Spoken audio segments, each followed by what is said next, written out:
मेरा नाम अनुप्रिया राय है। ये मेरा 4th अटेम्प्ट था और इसमें मेरी 189 रैंक आई थी। Most challenging was the initial phase because मेरा सब्सिक्वेंट 2 अटेम्प्ट्स में नहीं हो रहा था। पहले अटेम्प्ट में मेरा प्रीलिम्स नहीं हुआ था, CSAT की वजह से रुक गया था। दूसरे अटेम्प्ट में मेरा प्रीलिम्स हुआ और मेंस मैंने दिया और इंटरव्यू मेरा 2 मार्क्स से रह गया था। सो देन आई थॉट कि अब मैं छोड़ देती हूँ।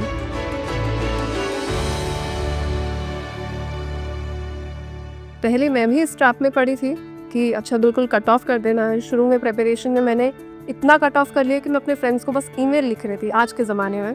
तो अब मुझे रियलाइज़ होता है तो मैं हंसती हूँ। इसमें 15-16 घंटे बिल्कुल नहीं पढ़ना होता है।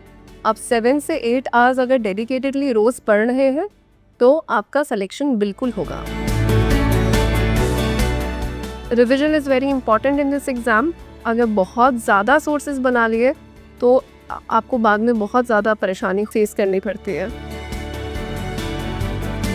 पूरा एक पेज है तो आई मेक श्योर कि मतलब एट मैक्स 30 वर्ड्स उस पेज से मैं अपने नोट्स में लिखूँ।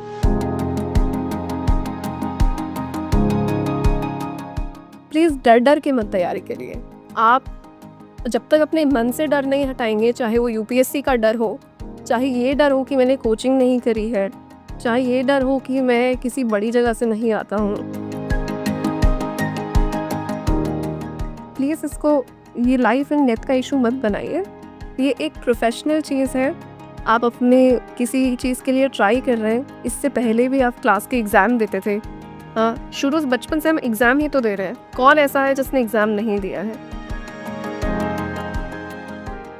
आई थिंक जितना प्रोफेशनली और डिटैच्ड वे में इसकी तैयारी की जाए और आप इतना गोल ओरिएंटेड ना बने कि आपका बस यही दिमाग में हो कि मुझे UPSC निकालना हो। आई थिंक पढ़ाई का मज़ा लेते हुए करें तो ऑटोमेटिकली वो परफॉर्मेंस में रिफ्लेक्ट करता कहीं ना कहीं।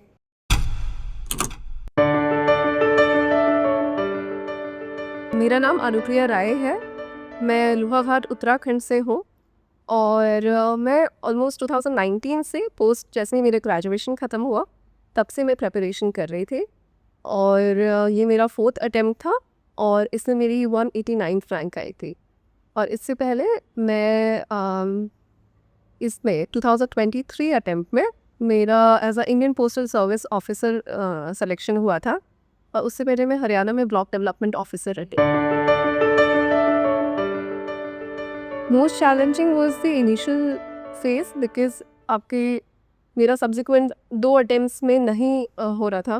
पहले अटेम्प्ट में मेरा प्रीलिम्स नहीं हुआ था, CSAT की वजह से रुक गया था। दूसरे अटेम्प्ट में मेरा प्रीलिम्स हुआ और मेंस मैंने दिया और इंटरव्यू मेरा 2 मार्क्स से रह गया था। सो देन आई थॉट कि अब मैं छोड़ देती हूँ और क्योंकि सब इसी परसेप्शन से आते हैं कि हम फर्स्ट अटेम्प्ट में करके दे देंगे और जब आपकी एक्सपेक्टेशंस मीट नहीं होती हैं तो आप फ्रस्ट्रेशन फील करते हैं। वही मेरे साथ भी हो रहा था और मुझे था कि मैं छोड़ दूँगी ये, but my brother was there, he convinced me, मतलब he showed all his trust कि कर सकती हो तुम। और थैंकफुली आसपास इस तरह के लोग हैं जो आपको मोटिवेट करते हैं और उनकी वजह से आज मैं आऊँ।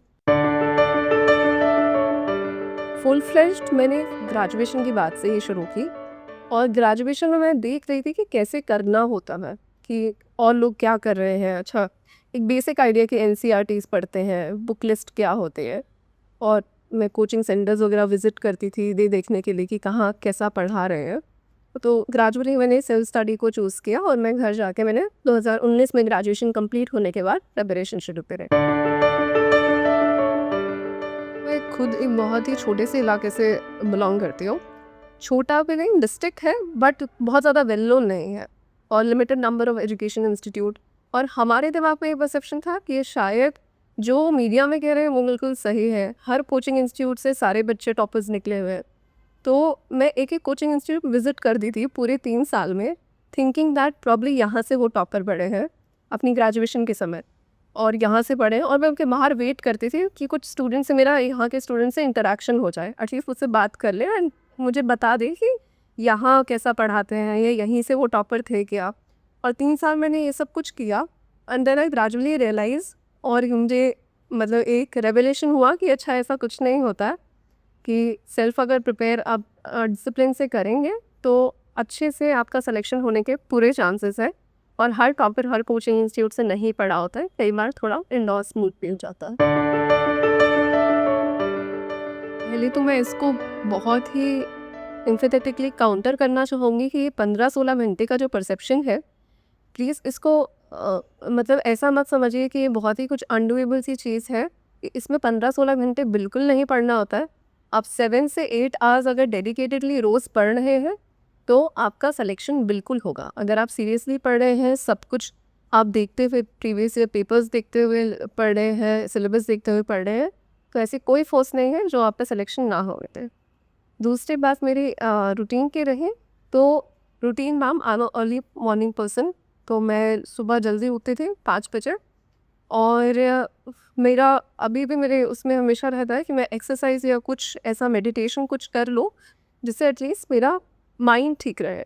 अगर मुझे लगता है माइंड बॉडी सब सिंकिंग है तभी ये सब कुछ सही है। अगर आपकी बॉडी आपका साथ नहीं दे रही है तो आप कितना ही आप कर सकते हैं।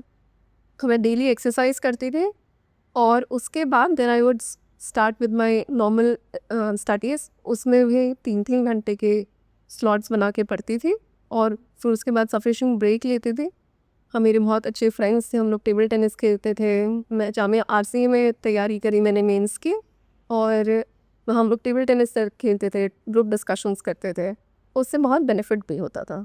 तो कभी ऐसा फील नहीं हुआ कि हम कुछ बहुत अलग कर रहे हैं। It was just part of life. Very मतलब इसका इतना क्रूशियल रोल है जितना मुझे नहीं लगता किसी और चीज़ का है।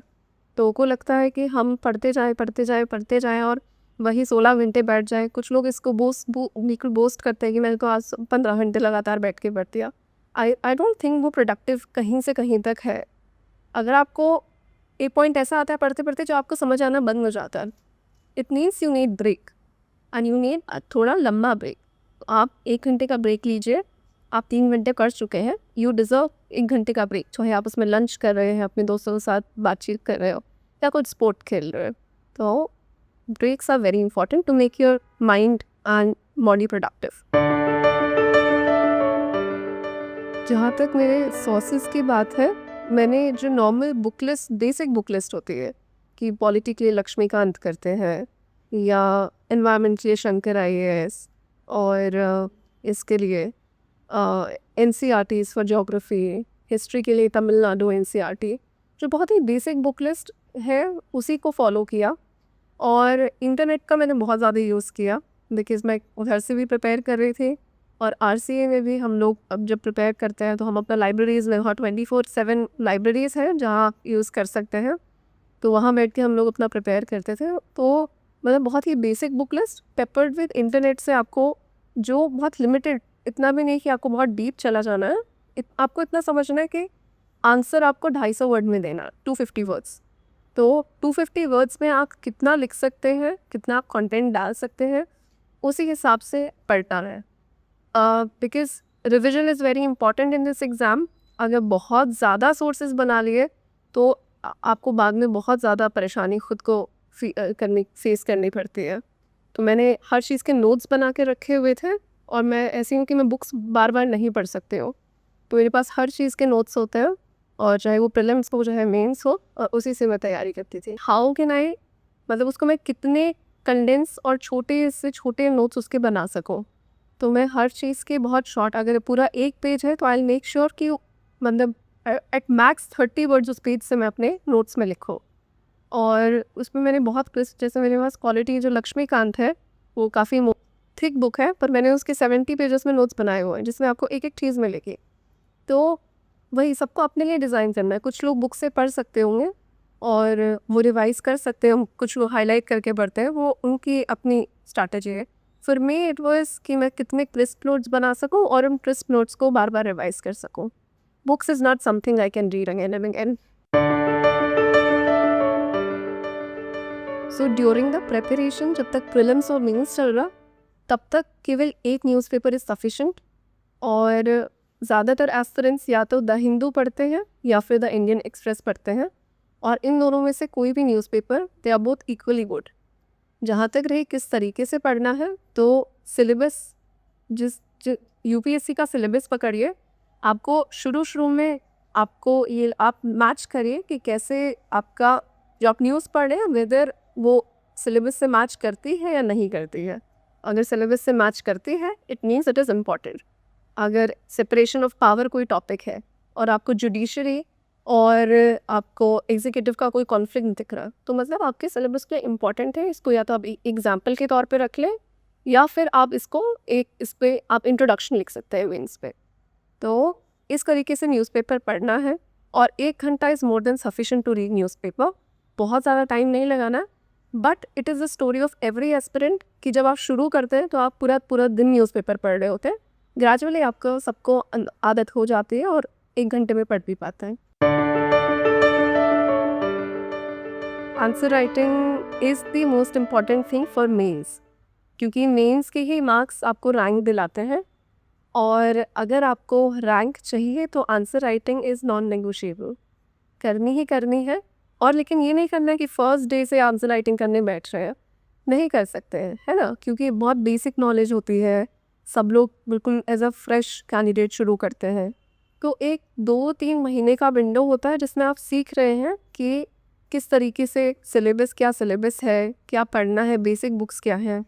आपका वो 2 3 महीने का जो विंडो है उसमें एक्सप्लोर करिए, समझिए क्या पढ़ना है, धीरे धीरे पढ़ना शुरू करिए।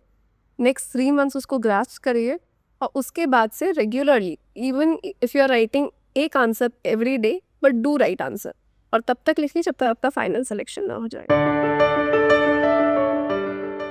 शुरू के जो आपके 2 महीने हैं आप उसमें पूरा सिलेबस समझिए। सिलेबस को इतना आपने पढ़ लिया होना चाहिए कि आपको मेमोरी में, आपके दिमाग में हो कि आप न्यूज़पेपर पढ़ रहे हैं तो आपको समझ में आ रहा है कि ये टॉपिक इम्पॉर्टेंट है, ये टॉपिक नहीं है।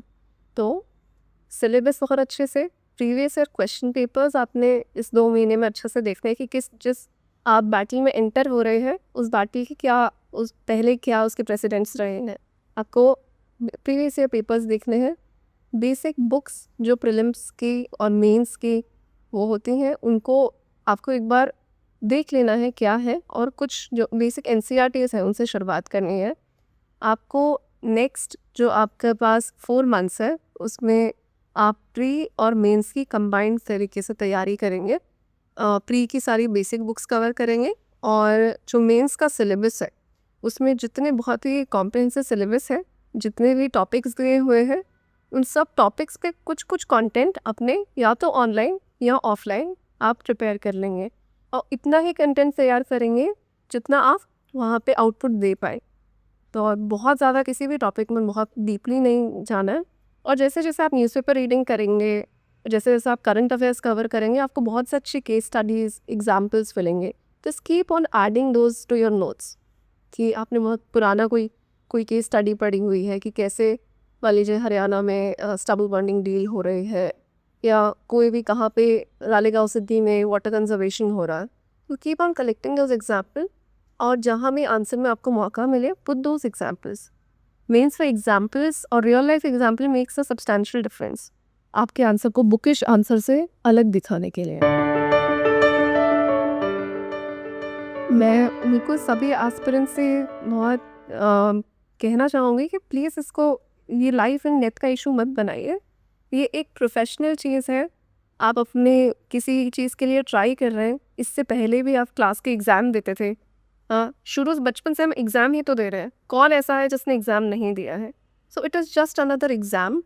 हाँ, माना इसके इम्पैक्ट बहुत ज़्यादा है, your life changes substantially, but the thing is कि अगर ये नहीं भी होगा तो यू विल, आप अपने आप को एटलीस्ट इतना कैपेबल आप समझिए कि आप इस एग्ज़ाम को लिख रहे हैं तो आपने इतनी कैपेबिलिटी है कि आप अपनी लाइफ को रीऑर्गेनाइज कर सकते हैं और बेहतर कुछ कर सकते हैं। और इसीलिए प्लान बी भी लेकर साथ चलना बहुत इम्पॉर्टेंट है। तो प्लान बी के लिए या तो आपने कोई प्रोफेशनल डिग्री, जैसे कई लोग इंजीनियरिंग मेडिकल के बाद यूपीएससी ट्राई करते हैं। मेरा पर्सनली नहीं था, मुझे ऐसा आइडिया भी नहीं था कि प्लान बी भी होता है, क्योंकि हर एस्पिरेंट इसीलिए आता है कि मैं तो टॉप करूँगा, मैं तो फर्स्ट अटेम्प्ट में निकाल दूंगा। बट देन यू रियलाइज़ कि अच्छा ऐसा नहीं होता है। Everyone is coming with the same mindset और बहुत कॉम्पिटिटिव है। तो मैंने साथ के साथ बहुत सारे स्टेट्स के जिनका पैटर्न सिमिलर है उनके पीसीएस देना शुरू किया था, जो उनके स्टेट के पीसीएस है। तो इससे मैंने के चलते मैंने हरियाणा पीसीएस दिया, मैंने यूपी पीसीएस दिया, और इसीलिए मैं इससे पहले हरियाणा में ब्लॉक डेवलपमेंट ऑफिसर थी थ्रू पीसीएस, और वो मेरा फर्स्ट जॉब था। और उसी के बाद मुझे कॉन्फिडेंस आया कि अच्छा okay I can do something, और फिर मैंने यूपीएससी के लिए और ट्राई करते रही।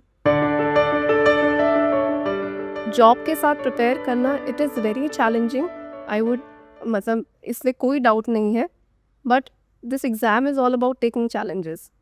और ये एक ऐसा एग्ज़ाम है जिसमें हर लेवल के, हर तरह के, कोई जॉब कर रहा है, कोई मैरिड है, किसी के ऊपर घर की रिस्पॉन्सिबिलिटीज़ है, हर तरह के लोग आ रहे हैं, एंड हर तरह के लोग अपने ड्रीम्स मीट कर रहे हैं, उनको अचीव कर रहे हैं। तो मैं जॉब जो कर रहे हैं और जो आगे एस्पिरेंट्स तैयारी करना चाहते हैं इसके लिए, मैं ये बोलूँगी कि आप अपनी जॉब के साथ इसको, आप जॉब आवर्स के बाद आप थोड़ा सा ब्रेक लीजिए, उसके बाद आप अपनी फिर से प्रिपरेशन शुरू करिए। I know it is difficult, but I have also done and many other aspirants are also doing it. और बहुत ज़्यादा ख़राब लगता है, बहुत ही ख़राब लगता है, क्योंकि आपको लगता है कि जॉब लगी है और ना मैं वो उसका इंजॉय कर पा रही हूँ। आप अपने साथ के लोगों को देखते हैं, आपको लगता है लुक एट योर लाइफ, मेरी लाइफ कितनी मिजरेबल है। But then it is all about mindset. आप अगर अपने गोल के ऊपर आप ध्यान दे रहे हैं, तो आपको ये टेम्परेरी जितने भी आपको पेन लेने पड़ रहे हैं, वो आपको थोड़े फीके पड़ जाते हैं, अगर आपको ध्यान में है कि आप किस चीज़ के लिए काम कर रहे हैं। और छुट्टियों का बहुत अच्छे से यूज़ करिए।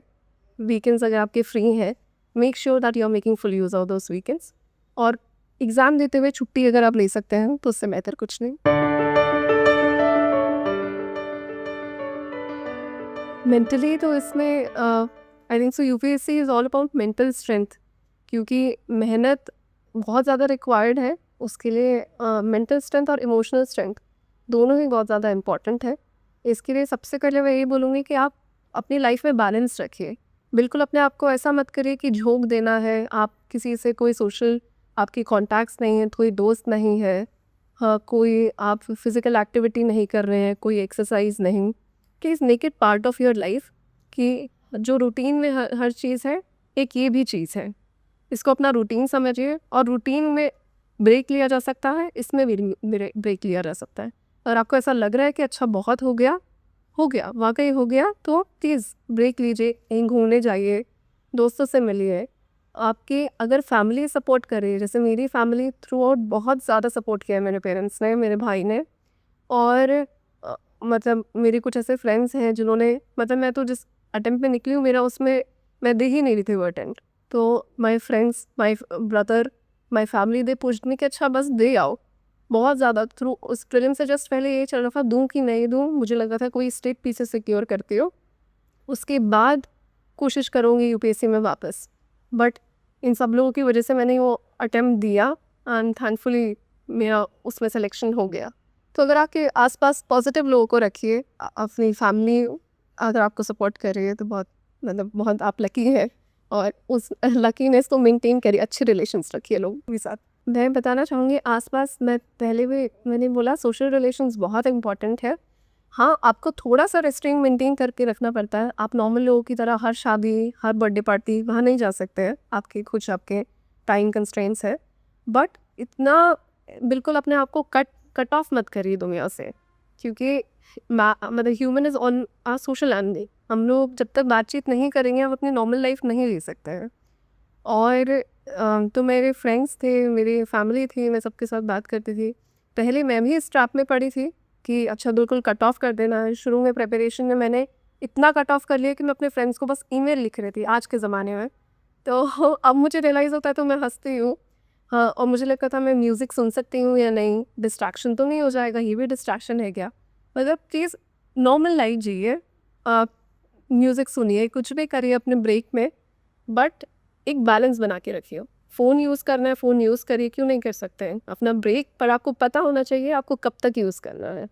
So that sort of discipline is required, और बाकी everything can be done. Aspirant से यही कहना चाहूँगी, प्लीज़ डर के मत तैयारी करिए। आप जब तक अपने मन से डर नहीं हटाएंगे, चाहे वो यूपीएससी का डर हो, चाहे ये डर हो कि मैंने कोचिंग नहीं करी है, चाहे ये डर हो कि मैं किसी बड़ी जगह से नहीं आता हूँ, ये डर हो कि मैं किसी प्रिविलेज्ड बैकग्राउंड से नहीं आता हूँ, तो ये डर आपको हटाने पड़ेंगे। क्योंकि जैसा ये एग्ज़ाम है, इसमें हर तरीके के लोग निकलते हैं, हर बैकग्राउंड के लोग निकलते हैं, और आपकी अगर मेहनत सच्ची है, आप अगर कॉन्फिडेंटली अपने आप को प्रेज़ेंट कर रहे हैं, तो कोई ऐसी फ़ोर्स नहीं है जो आपका सिलेक्शन ना होने दे। All the best, do it.